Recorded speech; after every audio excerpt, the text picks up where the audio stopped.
हमारे गांव के गनई चाचा, जिन्हें हम गनई हरिजन के नाम से बुलाते थे, संबोधित करते थे। हालांकि गनई हरिजन उनका नाम था, लेकिन हम उन्हें गनई चाचा ही कहते थे। का चाचा, का हाल हो, ठीक बड़ा? तो चाचा बड़े पहले, अरे बच्चा वाह वाह, कब आया? अरे बच्चा, तू सुना इलाहाबाद पढ़ा था? हम कहे हाँ चाचा। तो गनई चाचा बहुत दिनों के बाद, अब तो नहीं रहे, मृत्यु से कुछ दिन पहले हमसे बोले, बच्चा हमको हरिजन मत बोला करो। हम कहे तब? मतलब संबोधन, हम तो उनको हरिजन भी कभी नहीं बोले, हम गनई चाचा ही बोलते थे। लेकिन बात जब उठी तो उन्होंने कहा, बच्चा हमका चमार बोला चली, लेकिन हमके हरिजन मत बोला।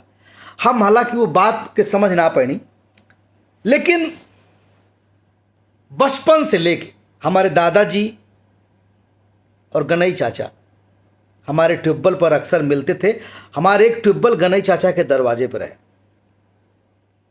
गनई चाचा को उनकी बस्ती के लोग साहब कहते थे। थोड़ी जानकारी या पढ़े लिखे कम थे, लेकिन थोड़े ज़्यादा अकल थी उनमें। एक दिन हम गनई चाचा के घर पे बैठे थे और ट्यूबवेल हमारा चल रहा था। हमको प्यास लगी तो उनकी औरत, यानी कि जो गनई चाचा की वाइफ है, जिनको हम चाची कहते थे, तो बर्तन धुल कर पानी से अपने गिलास, कटोरी, चम्मच वहीं रख दिए। अपना सूख रहा था। हमको प्यास लगा, हम गनई चाचा गिलास लिए और हैंड जो चल रहा था ट्यूबवेल, उसमें से गिलास में पानी भर के पीने लगे। और चाचा दौड़ते हुए, अरे बच्चा रुक जा रुक जा रुक जा, यही क्या करता हुआ? हम तब तक पानी पी लिए। कहा भाई चाचा? अरे बेटा, तू ही गिलास में पानी पिया था। हम कहे क्या भाई? अरे अब हमारे बर्तन में तुम पानी पियोगे बेटा? बड़ा तकलीफ हुआ उस दिन हमको।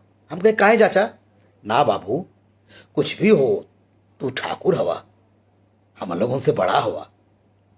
हम उस दिन बहुत समझाए चाचा को, ना चाचा, हम तो तुम्हारे थाली में खानो खाब। बड़ी कोशिश किए, लेकिन वो उनकी आंख में आंसू आ गया। ना बेटा, अरे बच्चा, ना ना ना बाबू, तू बड़ा हुआ बाबू। वो बड़ा बड़ा कह रहे थे, और वो बड़ा बड़ा वाली बात आज तक मेरे दिमाग से नहीं निकलती। किस बात का बड़ा? हम किस बात के बड़े हो गए भाई? मैं ठाकुर, ब्राह्मण, शूद्र, वैश्य के इस जो तथा कथित वर्ण बनाया गया, इसका घोर विरोध करता हूं।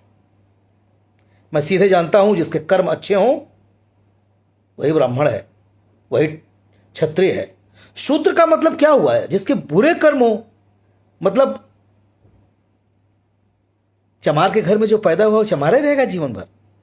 खैर, बहुत गुड़ विषय है। आज तक कर तो सरकार भी इसका सामना नहीं कर पाई, लेकिन मुझे ऐसा लगता है, मुझे याद है वाकया, मैं 8वीं या 9वीं में पढ़ता था और हमारे घर से नज़दीक एक बाजार है शाहगंज।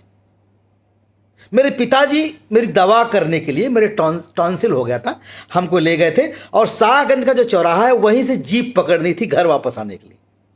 पिताजी एक चाय की दुकान पर हमको बिठाकर और चले गए। बोले हम आ रहे हैं बेटा कुछ सामान वामान लेने, और उनको आने में आधा घंटा लग गया। और तभी हमारे गांव के वही हमारे गनई चाचा बाजार गए थे शाहगंज। वो आए, वो भी जीप पकड़ने आए। बोले अरे बचवा, तू यहां कैसे? हम कहे चाचा, टांसिल भरा ना, तो बाबू ले आए बाटन, गहन को दवाई लावे। फटाफट फटाफट तो छोला और समोसा मिक्स करके गर्मा गर्म बन रहा था और ले आए। ले बचवा, खाओ खाओ खाओ खाओ खाओ। मेरे आंखों में आंसू आ जा रहे हैं भाई साहब। मैं क्या बोलूं, मैं भावुक हो जा रहा हूं। जो शिद्दत से गनई चाचा ने मुझे वो खिलाया था। आज भी जब मैं अपने गांव जाता हूं, दलित बस्ती में जाता हूं, तो मैं सबके घर बैठता हूं और डंके की चोप से सबके बर्तन में भी खाना भी खा लेता हूं, पानी भी पी लेता हूं, जिसको मुझे जो कहना हो वो कहे। लेकिन मुझे आज तक ये बात समझ में नहीं आई कि इस व्यवस्था से कब समाज बाहर निकलेगा। चांद तक पहुंच गए हम, बड़ी बड़ी बातें करते हैं। इस गंदी कुरीतियों को दूर करिए। कोई ठाकुर नहीं, कोई ब्राह्मण नहीं, कोई शूद्र नहीं, कोई वैश्य नहीं। इंसान है, इंसान है। अच्छा इंसान अच्छा इंसान होता है, बुरा इंसान बुरा इंसान होता है। बस ये जातिवाद से ऊपर उठिए।